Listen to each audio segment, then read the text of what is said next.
Friends आज की update ये अंडों पर है।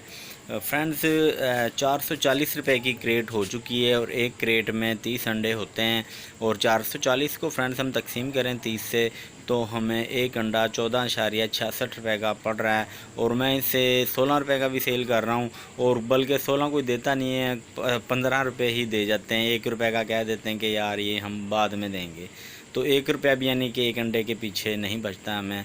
और मेरे सामने ये शॉप है, ये नज़र आ रही है आपको, बंद होगी, अभी बंद की है, तो ये 17 रुपये का अंडा सेल कर रहा है। तो इसी तरह ही है, लेकिन हमारा काम है आपको ओरिजिनल रेट बताना कि 14.66 पैसे का दुकानदार को अंडा पड़ रहा है अभी, और आगे उसकी मर्ज़ी, वो 15 का दे, 16 का दे, 17 का दे।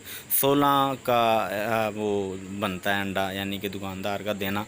15 में तो हमें वो फिर पैसे बचते हैं, तो यानी कि पूरी एक क्रेट सेल करें तो फिर 10 रुपये बचेंगे, तो ये तो फिर दुकानदार के साथ जाती है।